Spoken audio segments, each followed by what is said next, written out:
Welcome back in, Billiken fans. Merry Christmas.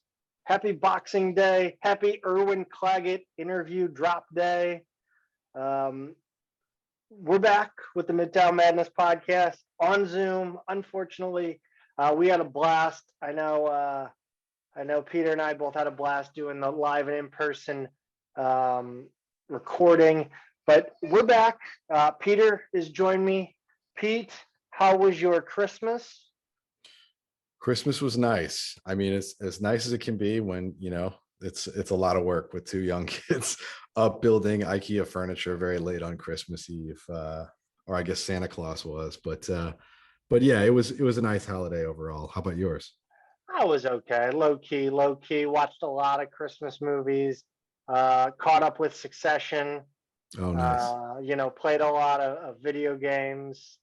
Just very, very relaxed. Took some time off training too, trying to get healthy again. But anyway, nobody wants to hear that, really. Nobody cares. Sorry, first of all, for potential audio change. My microphone broke actually right before we were set to record here at my apartment. So I am using a Bluetooth headset. Hopefully it works out well.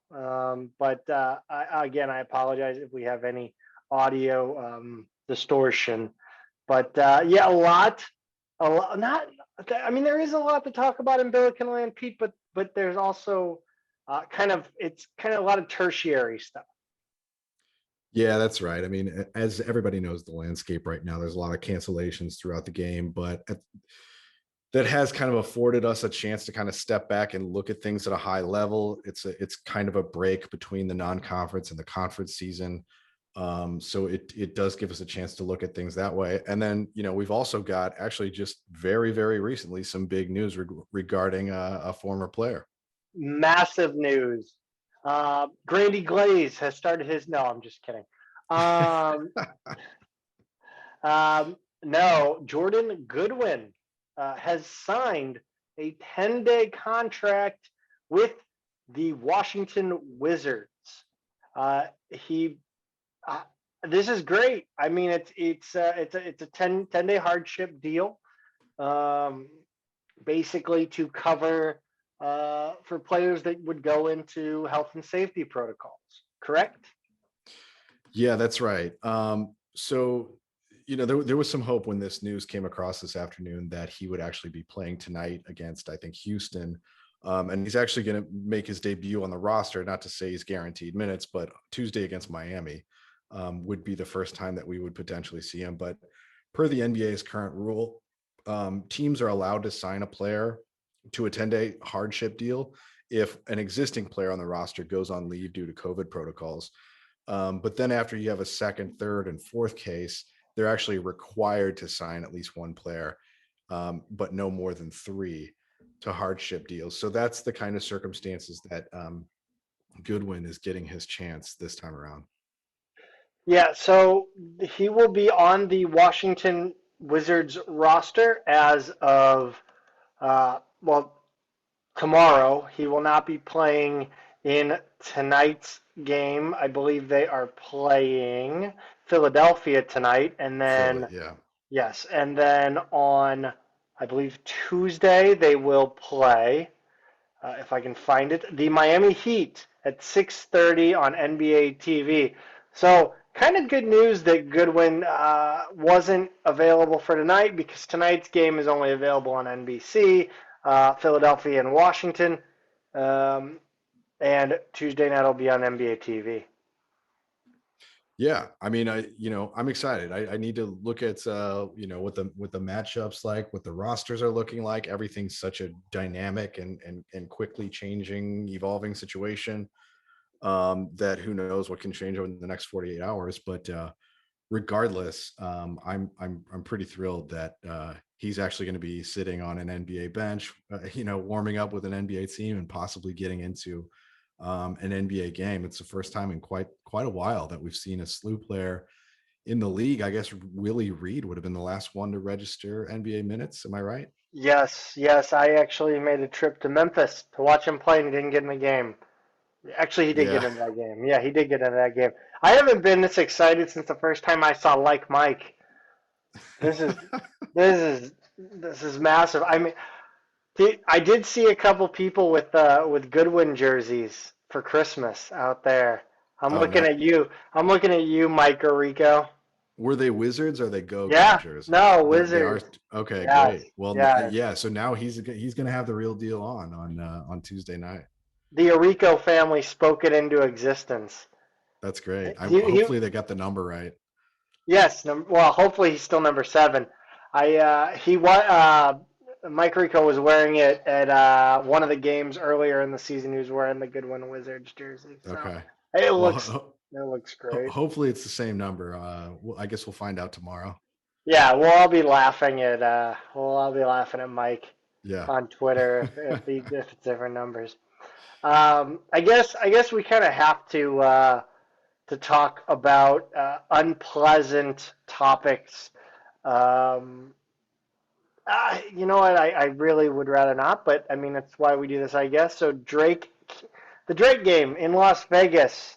Uh, God, God bless all the people that had trips planned to Vegas that were heading to the airport Yeah. when this news came down the wire. Yeah, Billikens didn't play on Wednesday. If you didn't already know, um, not fun. No, that was disappointing. I mean, I was technically working Wednesday, but I wound up having a lot to do on Monday and Tuesday and a little bit Wednesday morning. So it shaped up for me that Wednesday afternoon was going to be kind of open, so I could very easily have had another screen on and just kind of been logged in at work and watched the Drake game. So that was kind of a disappointment, being an afternoon game and everything. And like you said, a way bigger disappointment for anybody who may have been traveling to that game. And we know some SLU fans definitely were planning to do so. I don't know how many of them actually still wound up taking a Vegas trip or not, but that's kind of the one of the hardest things about all of this is you've had teams that find out while they're at the airport or while they're in the air or right after they land and they have to turn around and go back home. But it's really hard on fans too. I mean, I've been planning on going to the SLU at Richmond game at the end of February, which I'm still counting on, but I certainly I've stopped from buying plane tickets or even game tickets at this point, just because I want to see how everything evolves. And I don't want to I don't want to get my hopes up too high. It's just really been hard to deal with. Yeah, I think I take the same approach day by day with games too. Um, it's and I think in hindsight, we probably could have seen this coming with I guess the veracity at which this specific variant has kind of ripped through the public, and really fortunately, it's not. To this point, the severity has been low, but I mean, there were so many people that I saw that went out, Friday, Saturday, Sunday of last weekend, and I mean that like that all positive, just constant on my social media. I mean it's like it's a wildfire, and I say that with all seriousness. Like that's how fast this is going, and um, God, I hope it burns out in 2-3 weeks, and we can kind of get back to the rhythm at which we were in with sports, where you know you can avoid it if you're vaccinated, but I mean even now, like shoot, it's hard to tell. It is. I mean, we're fortunate. We went back to, as you know, most of you guys know from the last show. My family and I went back to St. Louis for a holiday weekend last weekend. We all got tested this past week. We went on Thursday, and all four of us were negative. So that was, I feel actually pretty lucky at this point, given the way that, like you said, this thing's spreading around. But we are vaccinated and boosted, and my 5-year-old's vaccinated. The 2-year-old's obviously not. But it's ripping through really quickly, and I hope, like you said, this thing has a quick lifespan. Back to the Drake game itself, this is just a pure cancellation. It's not a Right. forfeit. I know there was some questions about that, and they're not going to reschedule it. But at the same time, SLU is also not shut down. They did have a positive result or two, but they practiced right after the cancellation and not traveling. And then, but so they got at least one practice in before everybody went home for Christmas for winter break. So the A10, they have said it's kind of an evolving situation, but for now, teams that cause cancellation in the conference will forfeit. But if they can reschedule it, they'll erase that forfeit and take the whatever the regular result is. But like I said, it's evolving. They said teams are kind of rushing to get boosters now. I don't know exactly which ones and what all of their statuses are, but that's kind of what's going on with the league. And then we saw the SEC, the Big East, and then the Valley, the MAC, or not the Valley, but the MAC and Conference USA. They've actually said that there's a little more leniency now for teams that are unable to play because of COVID cases. So they're saying if you have at least one coach and 7 scholarship players, you could play. So it'll probably be up to the teams to decide how they handle that and what they want to do. But they're basically saying if you have enough people, you can go. And I kind of wonder, there a lot of other leagues have not gone that direction yet, but I kind of wonder what we'll see the A10 and some others do. Because like you were saying before, the especially we know all these players are vaccinated, so it doesn't seem like even if they're testing positive, we're not really seeing much in the way of symptoms at all. So I kind of wonder how these policies will evolve and how quickly we'll see the current wave of cancellations kind of get back into a more normal schedule. Yeah, I really am not happy with Bernie's decision on this one. I think I tweeted it out and I stand by it. Like, if you can't see that this wave is flowing through as quickly as it is, regardless of, and I mean, of course, there is a level at which the vaccination protects infection, but the way it's rolling through, like, something's changed. And clearly, if something has changed, you can, like, this policy was set up when vaccination almost surely equaled maybe one person gets it on the season. Now, now the game has changed, and I think leaving it murky is a problem. I think flat out the A10 office didn't do a good job here, and they need to revisit it completely. Um, do whatever it takes to get games rescheduled. It absolutely cannot be a forfeit. I mean, I can't tell you how depressing it is to when you look at that Big E schedule, the initial games before they made the change, how depressing it was to see forfeit. Like, Yeah. how it in the last 50 years of college basketball, I have got to say there can't be more than 10 forfeits, right? In Division 1. Yeah, I have no idea. I mean, it feels like something that just never happens.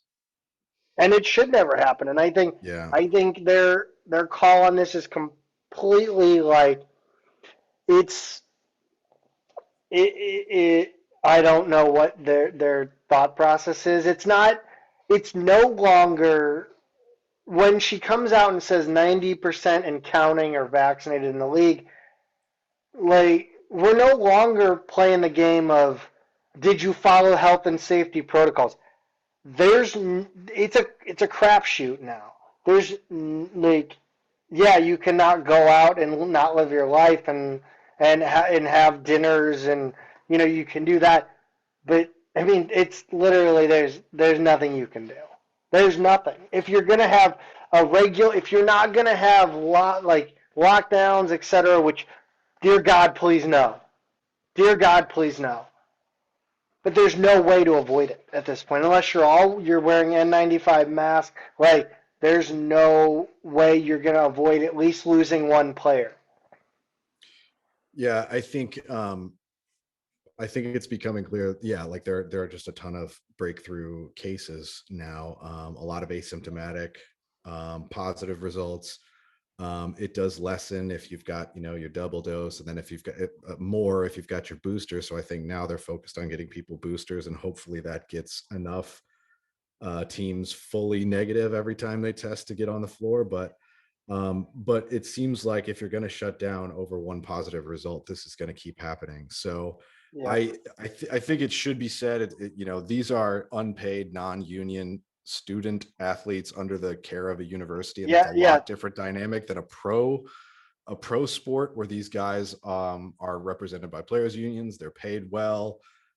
They have a lot more sort of decision making power over what they can do, whereas a university is always going to err on the side of caution.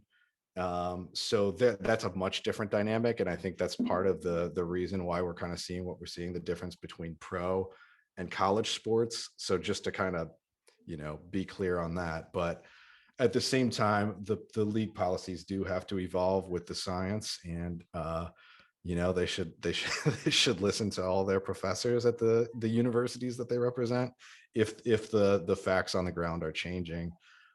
It does seem kind of silly to shut the whole thing down if there's like one guy between two teams and he's not showing any symptoms. It's like, all right, have him stay home, but then I don't see any downside to having everybody else playing, at least right now. So it's an evolving situation, and we'll continue to monitor that. But one more point just on the forfeits. It seems to me like forfeits are the last thing you want to resort to as a league, because you can be in a situation, and this is really, really a sensitive issue for somebody like the A10, who you don't really look like you're having, and we'll get into this soon, a year in which you've got a lot of at-large hopes.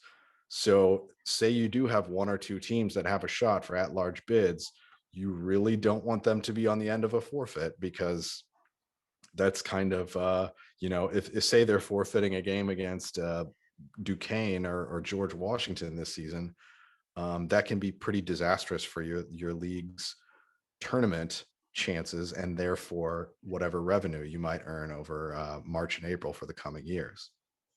Yeah, just to circle back to the whole union thing. Thanks a lot, Deerbergs and Schnooks, for not being open today. By the way, awesome job.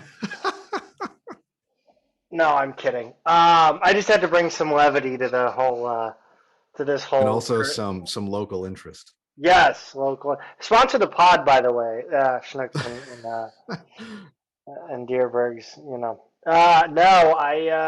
I tend to agree. I think everybody I think probably knows where I stand if they follow me on Twitter. At this point, I think anybody who's been jabbed twice. Shout out to my English friends. I love that they call it jab. That's super fun. And then boosted. I think sure, why not? I think for sure, no symptoms, no test. But it comes down to what SLU's doing too.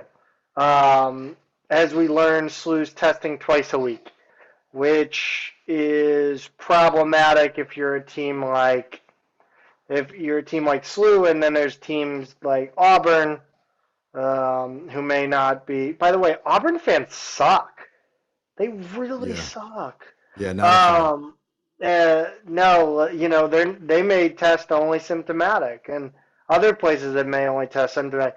So it's kind of frustrating as a Billiken fan to sit here and have your team kind of be under a bit bigger microscope, so to speak. Yeah, frustrating for sure. At the same time, obviously, hopefully we don't need to say it, but everyone's health and safety really is. It does matter more than whatever happens on the court. But No. but knowing that they're all fully vaccinated, I really do think these guys are in good shape. And if someone's positive, just kind of, I think that player would be happy to isolate, knowing that the rest of his team can go out there and play. Um, so I just think they have to be both responsible and reasonable about this. And like we said, we'll see how it evolves, but hopefully we see them get back on the court soon. I would like to go to this Dayton game on the 11th. I know there are not everybody agrees with me on this though, but I would rather see the games happen without fans, if that's how it needs to be for a while, than to see them canceled altogether. But I know there are plenty of season ticket holders who disagree with me on that. Yeah, I think the kind of point there, and I would agree with you on that. And I said that as much when we were deep in the dark days.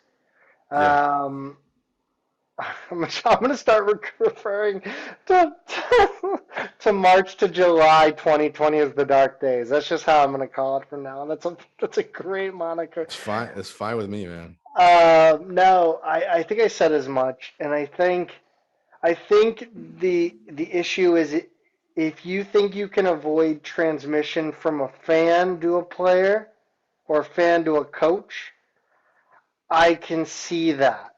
However, it if not, okay, so I think the attendance what it's been not great. So if you really wanted to avoid fans to player contact, fans to coaches, then you have to start looking at how people enter the arena.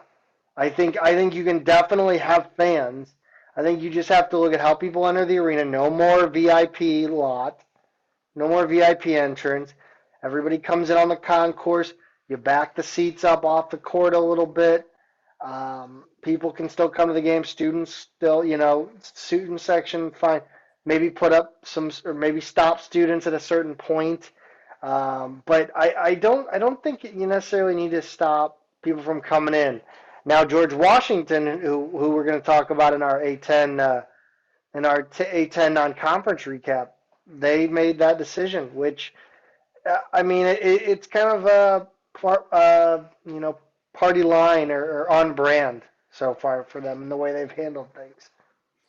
Yeah, it does seem to be. I mean, given the season they're having, I don't think it'll have a, a huge impact on the gate numbers, regardless. Poor There's Ryan Paleo won't get to go. yeah, and there is some logical consistency to it if they're like, hey, we're just gonna if we're Fair gonna enough. take every precaution. I, Yeah, I I will say this: they have stuck to their guns. God yeah. bless them. It just it's But no, look.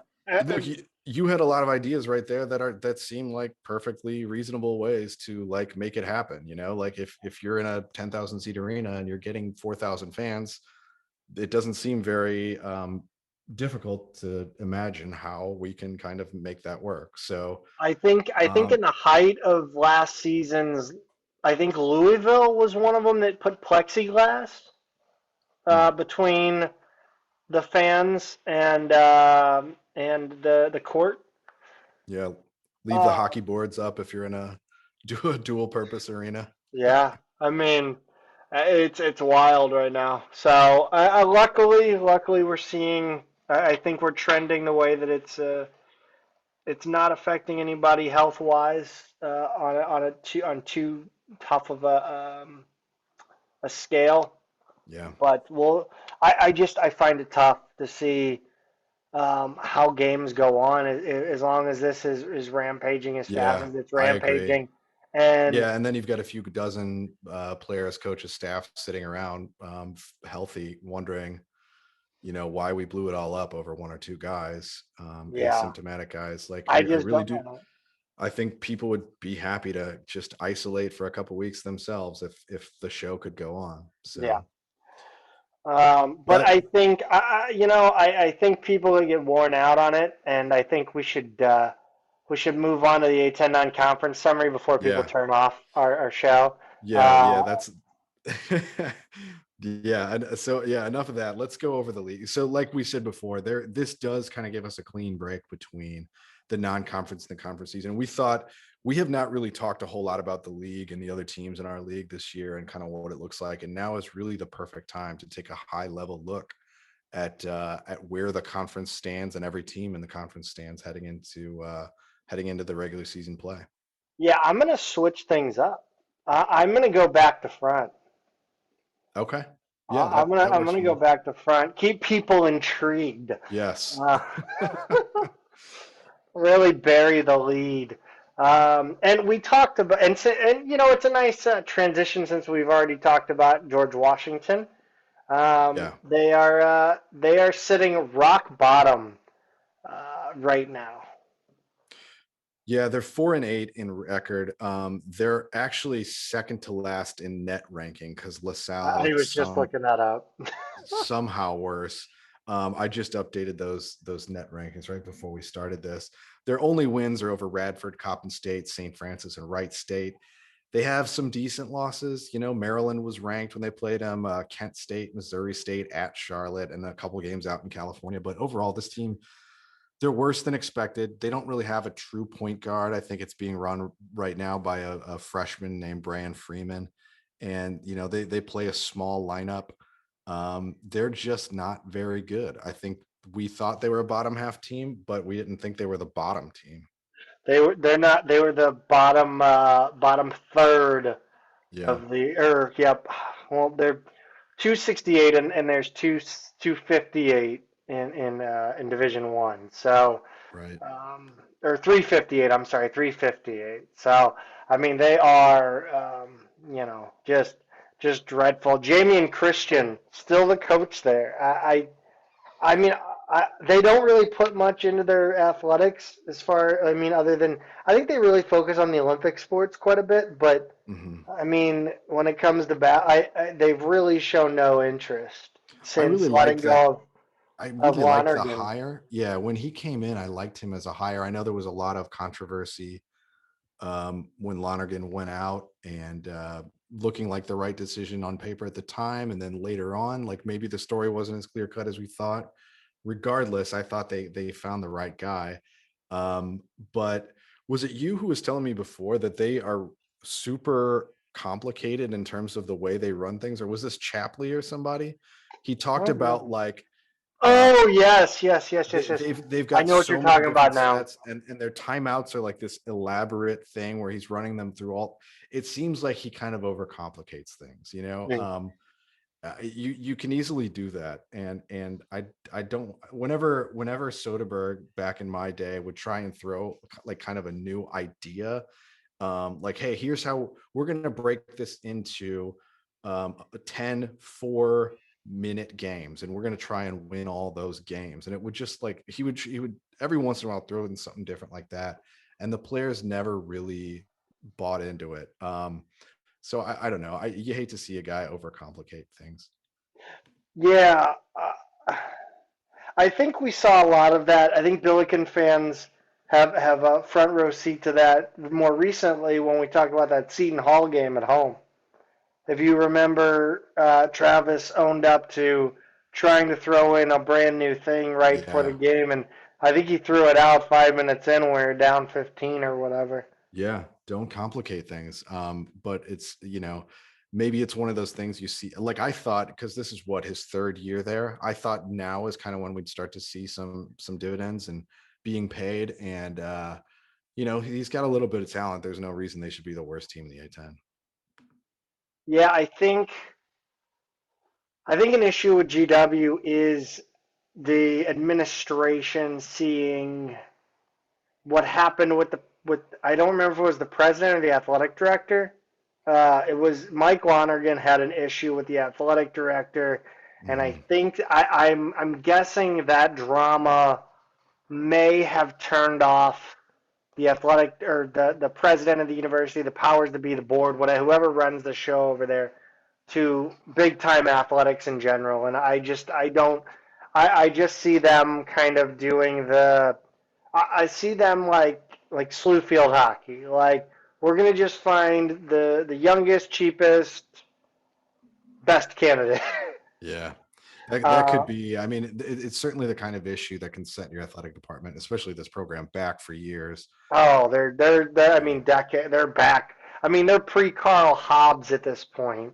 Yeah, and it's, I mean, speaking of him, it wasn't that long ago that this team was going like 26-2 into the tournament. And they were, Podsman Sabansu. yeah, I mean, they hit some really good teams, in the past couple decades, and to see them this low it's hard. It's a shame. Yeah, I definitely agree with that. Yeah, Um, moving on up to Duquesne. Boy, oh mhm. boy, do it couldn't have happened to a nicer guy. Yeah. And Keith Dambrot. Boy, do I dislike Keith Dambrot. Yeah, it seems like a lot of SLU fans do. They're 5-7 right now. They're the only other team in this conference with a losing record, which, we've seen plenty of years in the A10 where there's more than two at this point who have losing records. Their net is only the third worst in the league, 215. But what's their best win? Bradley. They've lost at DePaul. They've lost at Marshall. They lost to Colorado. They've lost to four other teams. And then their Wofford game, which actually Wofford's a pretty good team, was canceled. But they are just a solid bottom tier team in the league. And that hasn't been the case for a while. They've always kind of been in the muddled middle of the conference. And sometimes they're a really dangerous team and sometimes less so. But yeah, right now they are solidly in the bottom tier. They had a lot of turnover on their roster, if I Yes. recall correctly, right? Yeah, I think they did. They that's kind of been true of Dambrot's whole time there. Even though roster turnover is kind of the name of the game all over the entire college landscape, they have more than most teams, even though they've had what year is he in now? They've had the same coach for a while. So on paper, there isn't a big reason for that many players to be leaving every year, and not just roster turnover. It's they're losing like key players every year, like top three level guys on their roster every year. You always wonder what's up when a guy who's going to come back and be like your key returner leaves, and that's happened. That's happened to them a lot in recent years. Yeah, Dambrot's been riding that LeBron James wave for a while, and he can't even get them like LeBron James branded gear. I don't know why Duquesne's still holding on to him at this point, but no, I mean like it just seems like he did better when he kept players, and I think I don't know what the deal is. I don't know if he's lost the team with the defections of guys like Sincere Carey, who I saw play earlier in the season. I was like, that guy looks like he should play for Duquesne, and it turns out that it was Sincere Carey. Yeah. Oh no, sorry, it was Tavian Dunn Martin. Sorry, Tavian it's Denmark. Tavian Dunn. Yeah. Like that Always guy looks like a those Duquesne player. small pesky guards. Yeah. Yeah, But yeah, exactly. they're just not a super interesting team this year. Um, so that's why I think we should move on to LaSalle, the Have you Gola heard boys. have you heard about the Gola Boys? They have a smoking L now. They have a Yeah, smoking owl in the arena. pretty sweet. You got to follow our guys on Twitter at the Gola Standard. Wait, Yes. yeah, the Gola Standard. Only fans, if I'm saying that right. At OnlyFans, yes. They are the funniest A10 Twitter follow if you can. But LaSalle's 5-5 right now. They're actually rock bottom in the net, 273. They've beaten Penn, which I think about half the conference has, and they've beaten Albany. Really, the other three wins are rock bottom teams. They've lost to Sacred Heart. They've lost to Bucknell at Delaware. They've lost at Temple, and then they lost to number 7 Villanova, which of course they would. Drexel, their other Philly game, was postponed. I'm not sure if that's canceled or if they're still trying to reschedule that. But I mean, let's be honest, we didn't expect LaSalle to be very good, and they're not. Net 273. Good Yeah, lord. I yeah, mean, that hurts. you can't. It's hard to recruit to a facility that's shared with a pool. It's really difficult unless it's like a cold tub. Like maybe then you can. Well, Maybe then. it's also, I think the thing that makes it such an interesting facility, well, there's two, is the fact that it's all stacked. If it's like you've got one big athletic center that's like connected, and you go through like a lobby or something and the pool's on the other side, it's like one thing. But when you're playing like above the pool, and then there's like two other floors that have like offices and other athletic facilities, it's just different. I assumed until relatively recently, I was like, well, of course, they're in a big, dense, urban population center on the East Coast. There's not real estate's expensive. They don't have a lot of it. They have to build up instead of out. I'm sure this facility is 100 years old.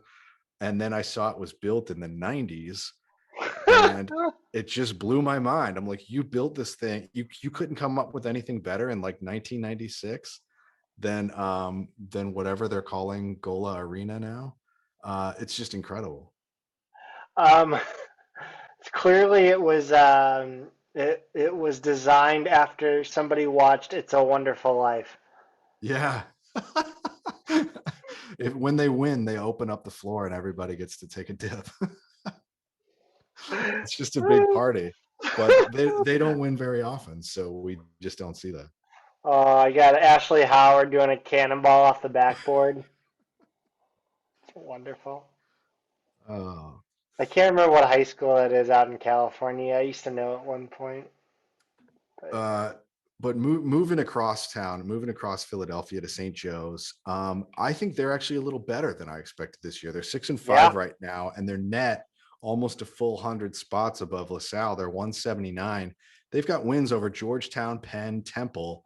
They've lost to Drexel, they lost to Monmouth, and then they've got two ranked losses, USC and Villanova. Villanova, by the way, so much respect for the fact that they still play all those Philly teams. They don't try and big time them. I think that's so awesome. And then, like you mentioned last week, they did lose at Bradley. Their Holy Cross game was canceled, but honestly, I think this is a pretty solid showing for having lost Ryan Daly and all your, heavy boy scoring power. Billy Lang in his what third season, second season, third season? I think It's third got to be season. third by now. Yeah. Yeah, he was named coach in 2019. All he's, jeez, poor guy. 2 out of 3 years, he's been dealing with COVID restrictions. Yeah, I mean, I don't know. Like, I think they're trending up this year, but again, 6-5. And you fired Martelli, who went and won a national championship. Yeah. Well, I mean, Lang has had, it's hard to say how good or not he is because he's had nothing but bad luck since starting there. Um, so we'll see how this evolves over time. But certainly this is a big step in the right direction this season. We'll see if they can kind of build on this. Moving on to UMass, 7-5, 144 in the net. Still coached by Matt McCall. Currently sitting at a 53-70 record overall as a head coach. He is in his, oh my God, he's in his 5th year at UMass. Yeah. Yeah. And I don't know what the contract situation is there, but that's to me, that might be the most interesting coaching situation in the league. Mhm. Um, Given that a few seasons ago, he basically threw out his whole roster, he threw out all his assistant coaches, decided to level up talent wise. For the most part, did that, and then kind of had an uneven year. All of this was kind of done right, I think, right before the COVID, all of the COVID drama hit, and then The dark days. yeah, and then Trey Mitchell leaves, transfers out to where Texas, and then so he's got kind of a lot of odd pieces, and they're 7-5 with a net of 144. They've beaten Rutgers and Penn State, bottom of the Big Ten. They've beaten Harvard. They've lost at Yale, lost to Weber State, Ball State, Northeastern, North Texas. Those are a lot of teams that UMass probably shouldn't be losing to. And then their game against NJIT was canceled. So, look, Fernandez is a really good guard, probably all conference, maybe first teamer. They've got a strong top five, but really not much of a bench. And it's hard to say where he has in year 5, where he has this program going. Yeah, there's so many dormant like mid to mid to mid tier powers. Um, that in this conference, it's frustrating to watch a team with such a pedigree like UMass, Hmm. just Yeah. kind of dangle in obscurity right now. I mean, when I was a kid, I thought of them as a blue blood, like Yeah, watching Marcus Camby come can into a be. brand new Scott Trade Center or Kiel Center at the time. I mean, like UMass was the real deal. And and they've had good teams since then. And certainly they've got a fan base that expects more. But yeah, I don't know obviously what internally how he's seen, but I when I look at the job he's done there, I just don't see what the vision is. I don't see what they're trying to be. Moving on from a coach in his fifth year to a coach in his first year, and everybody across Twitter sipping the green and yellow Kool-Aid.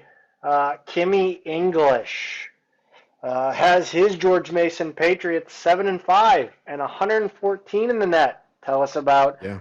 George Mason.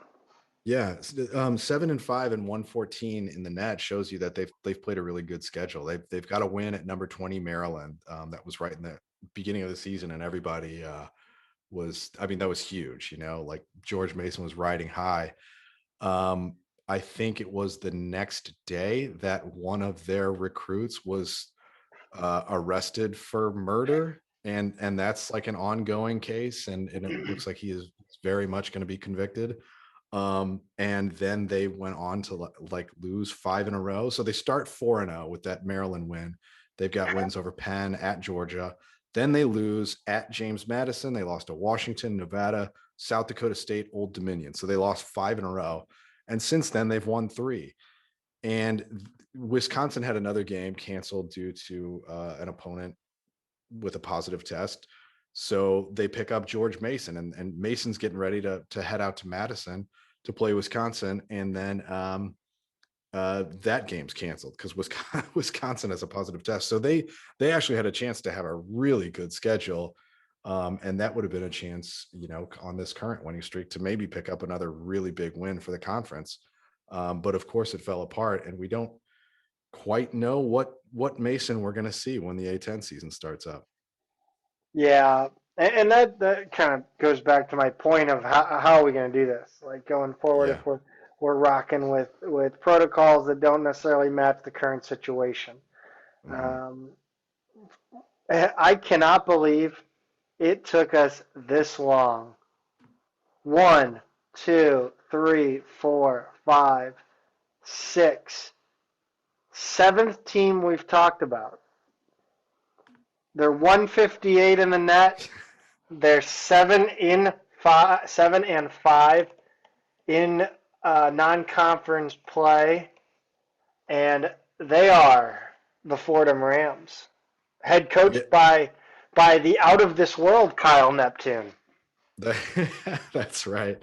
I think if you're listening to the show every time we're starting from the bottom, mentally you go, okay, Fordham, and we say George Washington, you're like, okay, this is Fordham, Duquesne. So like, it is wild. You're right that we're all the way up here. And the net loves Fordham, by the way, 158. Other ratings are not as kind, like I think Ken Palm, RPI, a lot of the other ones, Fordham's way lower, but the net, for whatever reason, I have not broken down the numbers necessarily. They love them. Their key wins, probably the best ones they have, are over Akron and Rice. Their losses, they lost across town at St. John's. They lost to Miami on a neutral floor in the New York area. Lost to Delaware, Maryland Eastern Shore, who didn't even play last season. And then they lost at Manhattan.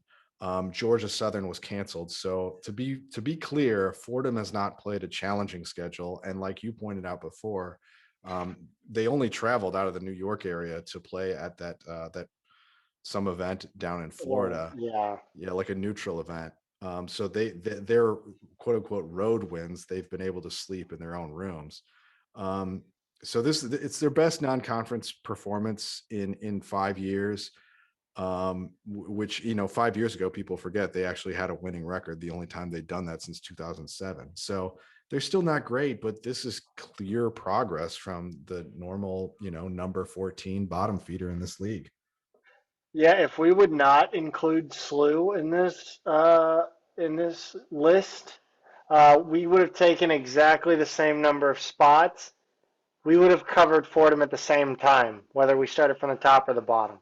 Yeah. That's I mean, guys, unheard of.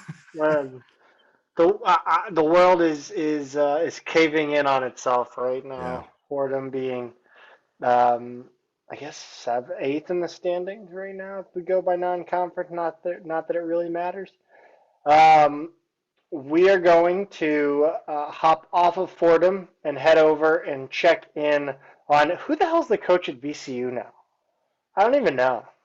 Um, So, but it's they're 7-4 and 70th in the net, and I have no idea who even coaches them right now. I can't. I know it's not Will Wade because but I keep wanting to Mike say Will Wade. Rhodes. I was gonna say Mike Thank Rhodes. you. Yeah. I All was right. Yeah. mixing up Mike Rhodes and Will Wade. I thought Mike Rhodes was Will Wade, and I thought, Yeah. well, yeah, this whole big thing. But Well, anyway, VCU. I always go through this mental thing because their brand is still so tied to Shaka Smart that I yeah, go, oh no, it's not Smart anymore. It's Wade. Wait, it's not Wade anymore. Anyway, I almost yeah, went with Anthony Grant. going way back. Well, not way back, but 7-4 is where they are right now. They're actually 70 in the net because they played a pretty solid schedule. They've beaten Syracuse. They won down at Vanderbilt. They did lose to Wagner and Chattanooga, both of which were pretty unexpected, but we'll get into it.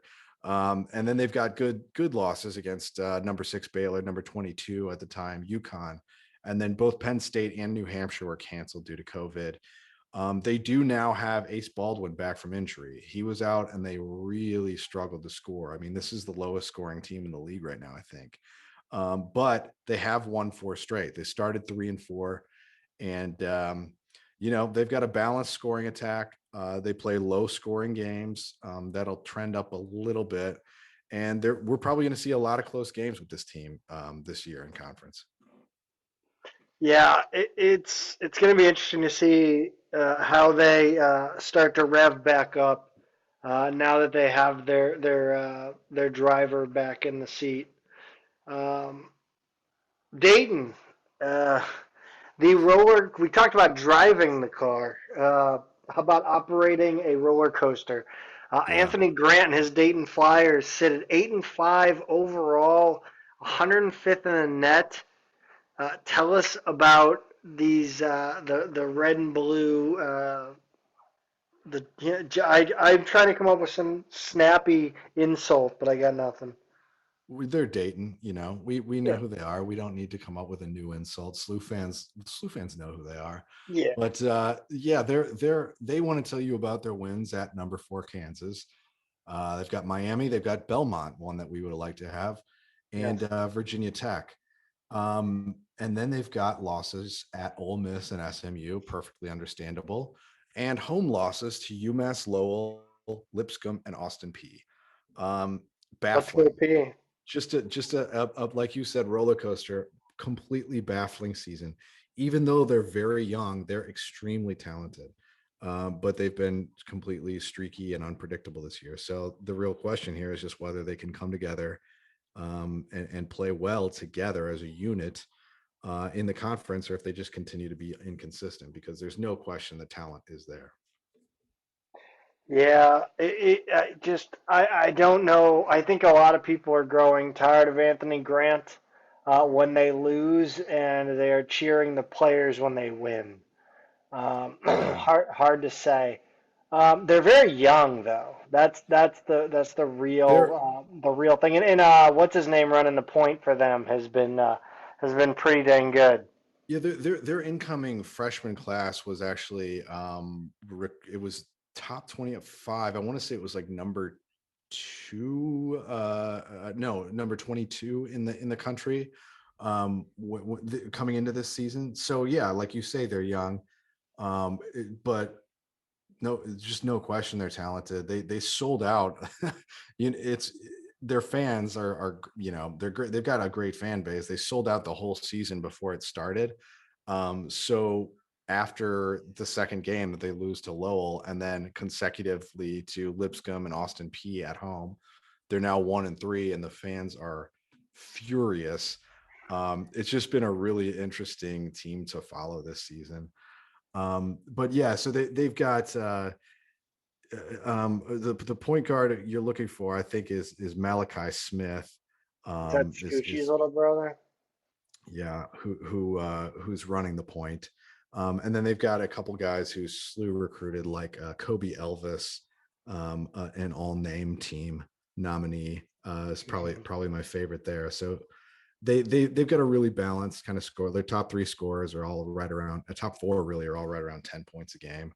But it's just going to be that kind of year for Dayton. Like I think we said this last week, I wouldn't be surprised if when we play them, we lose by 20, we win by 20. Neither result would be the least bit surprising to me. They're just that kind of team.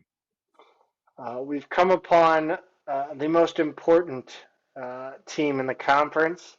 They're sitting at 71 in the net, 8-4 overall. Pete, we can start off by saying this: if I told you we lose Javante Perkins and we're sitting at 8-4 at the end of the non-conference schedule, are you taking that? Knowing what our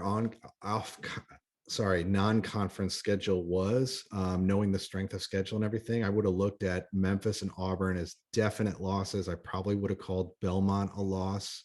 Again, preseason, knowing that Javante was out, I probably would have guessed 8-4. Well, I mean, knowing also that Drake would be canceled. But yeah, if you said 4 losses heading into non-conference, I would have been like, yeah, all right. Yeah, that's probably about right. So I don't know if I would have taken it or not. I think that would have been kind of an area where we'd kind of set the over under.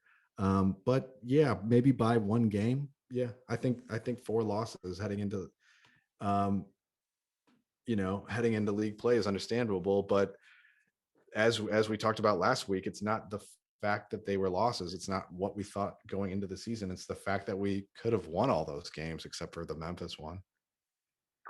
Yeah, it's been up and down. I think a little less so than Dayton has, but I mean, I think the way the season was going, I think it was right to expect wins over Belmont and UAB.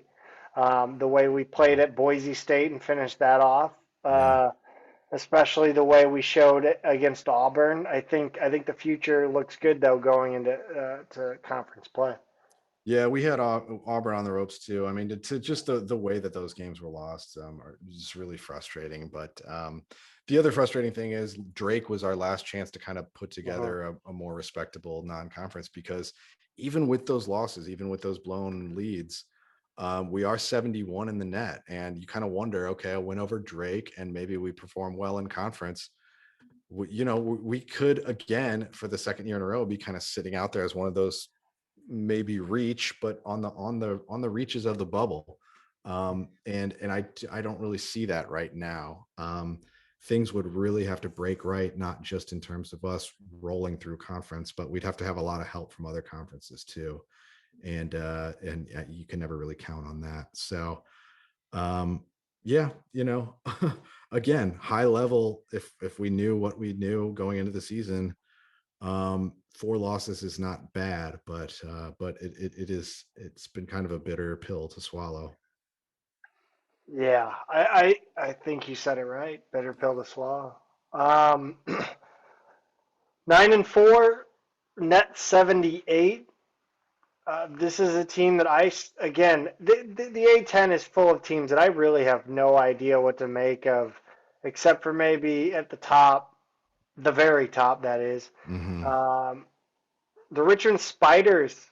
Um, yeah, I don't know.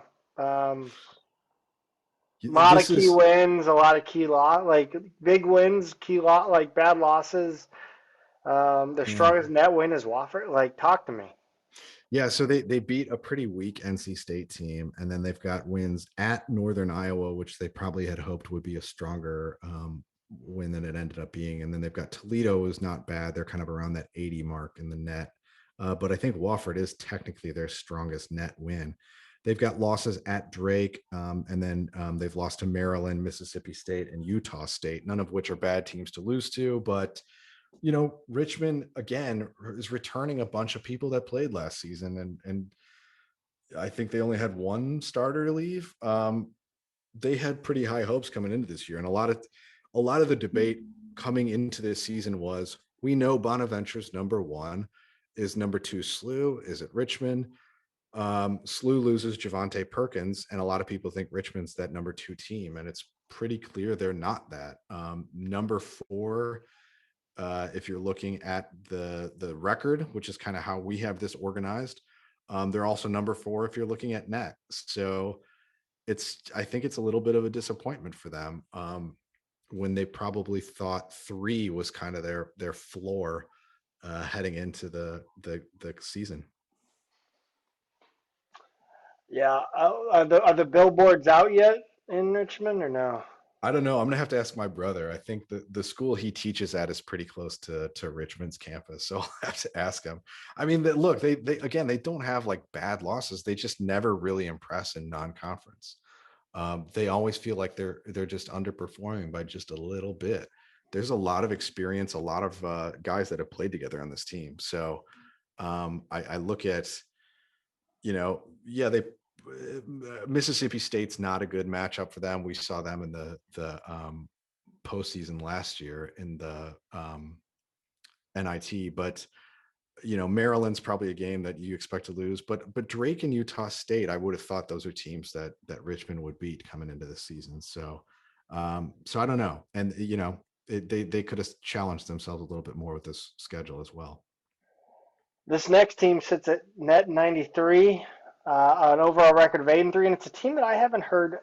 I have heard very little about. I don't know if that's based on our not following a lot of people out there on the island, but yeah, it's the Rams of Rhode Island sitting at third overall in the conference. If we're looking at non-conference records. Yeah, I don't think the expectations were super high. Rhode Island was also hit with some outgoing transfers. They do have the Mitchell twins, um, who are on the team now, ready to play a full season, and they've been solid. And then Jeremy Shepard's their leading scorer. But I kind of think a lot of people thought they were more of like a 5 to 10 range A10 team coming into the season. And then they also haven't had a great schedule. They did beat Boston College twice, but as SLU fans know, BC's not that good this year. They beat Harvard, and then they've lost to Tulsa. They lost at Providence, and lost at Florida Gulf Coast.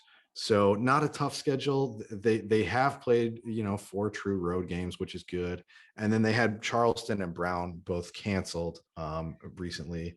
So it's a balanced team. They've got 7 guys who kind of score 8 to 12 points. They don't, with a net of 93 and kind of a weak schedule, they don't look like an at-large team despite being 8-3. But I think it's safe to say they've outplayed expectations, and most people would not have had them as number 3 in the conference at this point. Let's talk about Bonaventure. They're sitting at 8-3. Yeah. 112 in the net. Which is horrible. Yeah. Yeah. I mean, this is another team that we heard a lot about heading into the season, and then it's kind of gotten quiet since, I don't know, November. Yeah, they started out all right, and then they've got let's see, their 3 losses now are to Virginia Tech, who I think that was their most recent game, and Virginia Tech just absolutely blew them out.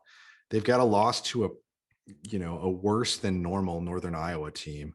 They did lose to number 15 UConn, which was a close game for a little while.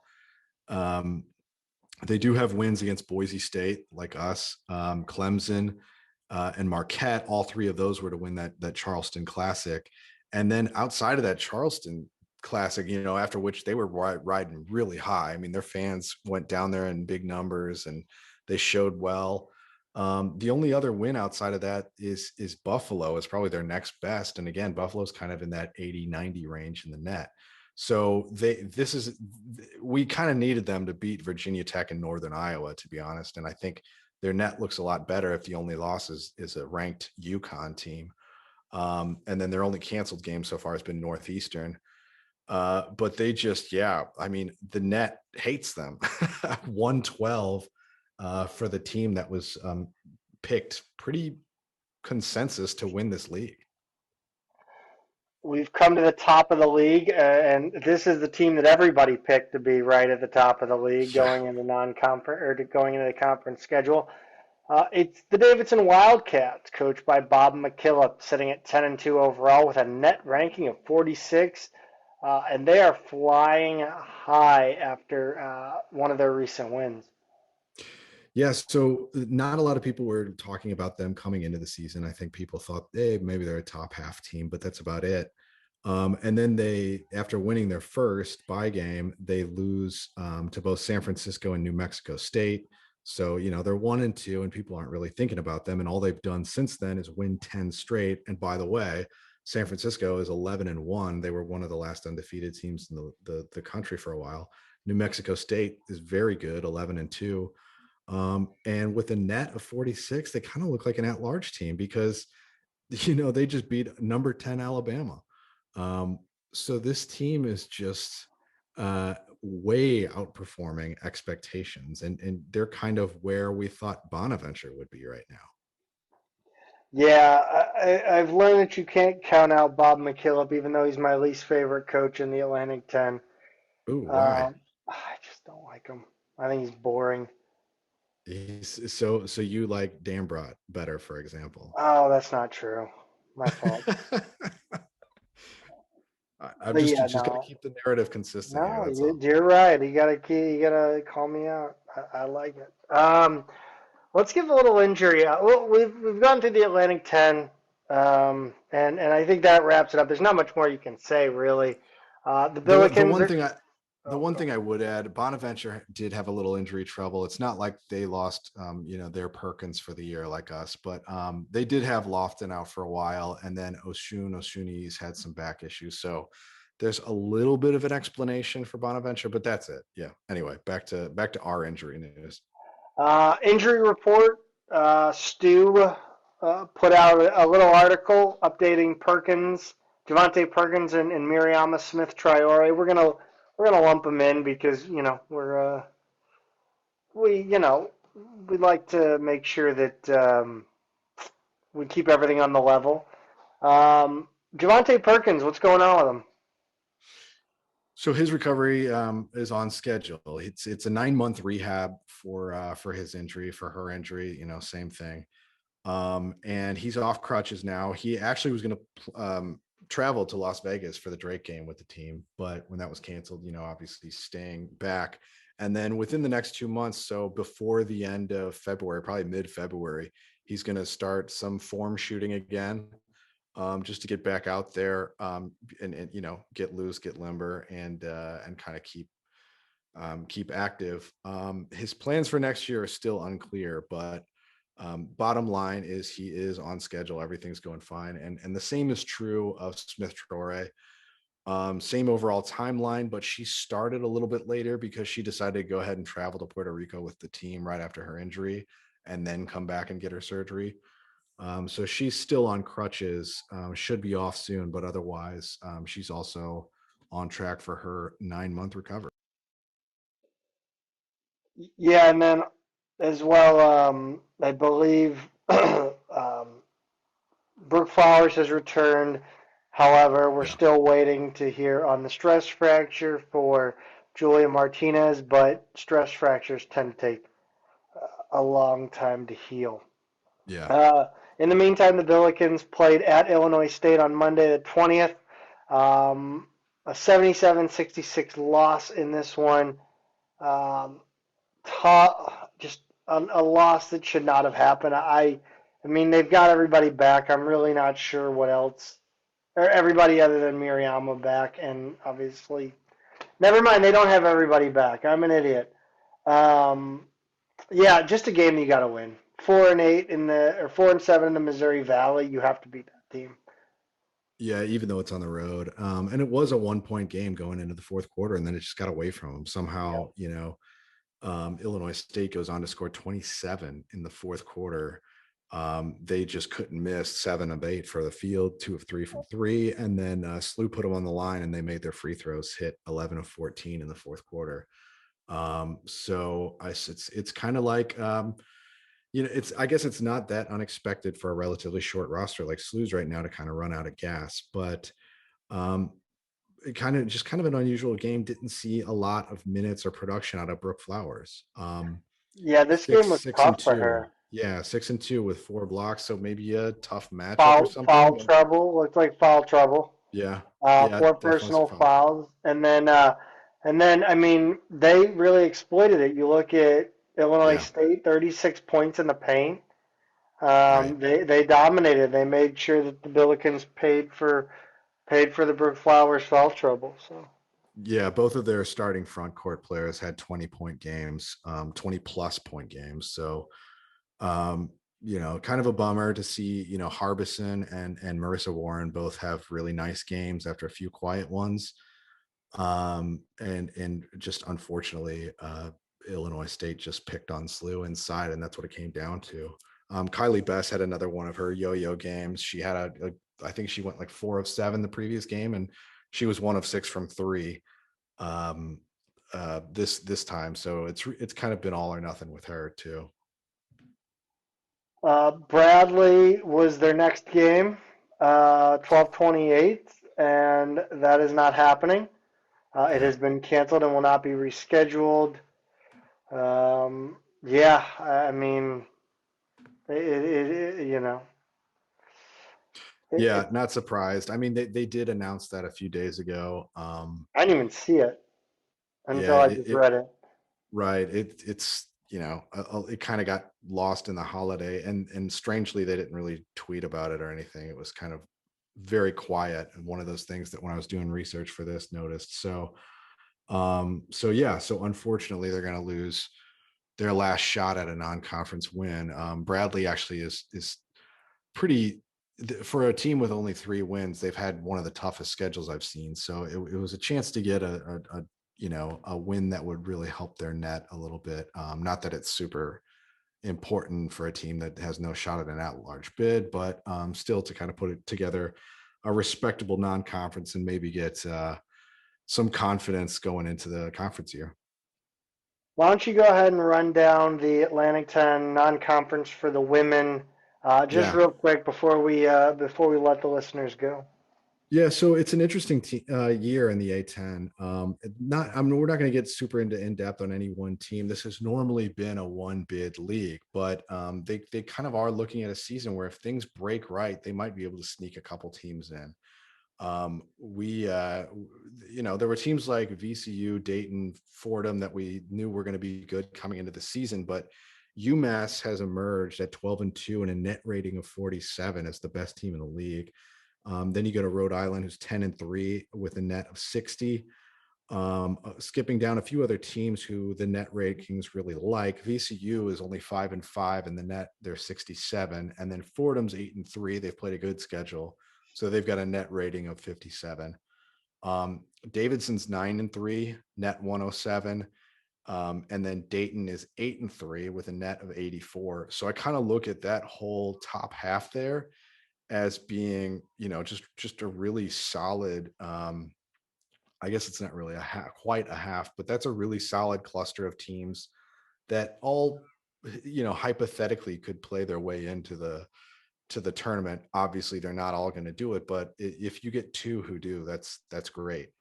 Bonaventure is 8-3 and somehow has a net of 248, which is just mystifying to me. They've just played a brutally bad schedule to be 8-3 and have a bottom third net rating. Richmond's 8-4 with a net of 115. And that pretty much is the top half of the league when you include all of them. All of those teams in the top half, by the way, have all 1, 2 or more straight heading into conference. So it seems like there could be a real stratification in terms of the league's top and bottom halves this year. LaSalle's 7-5 with a net of 187. George Washington net 183. They're 6-6. Mason's got the same record, 6-6, and their net's 246. So they played a much worse schedule. Duquesne's 5-7 and their net's 236. SLU's 4-8 with a 162 net rating, and St. Joe's is 4-7 with a 184. So SLU is actually kind of in the middle of the pack almost in terms of their net, but they're last place if you're just including the wins and losses, which is really a bummer because I think a lot of people thought SLU would be in the top 4 or so this year. So the RPI has the A10 as the 8th strongest conference, and the RPI actually has Fordham 11th overall, which is kind of strange because Fordham's 57 in the net ratings, which is what matters more, but kind of an indication that maybe there are some factors that could make Fordham look like more of a at-large team. So again, multiple teams all threatening to to make an at-large bid here. And we'll just have to see how things break over the course of conference play. I think top to bottom, it's a much stronger league than normal. So it's a shame SLU is dealing with so many injuries and not playing well at all this season, because this is a really good league this year. Yeah, it for sure is. It's been weird. They've been playing a lot of early games, not a lot of evening games. It seems like so it's been hard to kind of catch. But yeah, I'm hoping that something will turn around with this women's basketball team, and maybe they can finish mid to upper level of the A10. But it's not looking all that great right now. No, and just the next game on the schedule, still as of right now, is on. It has not been announced one way or the other, but they are supposed to play on New Year's Day, Saturday, January 1st at noon St. Louis time at George Washington. So something to keep an eye on.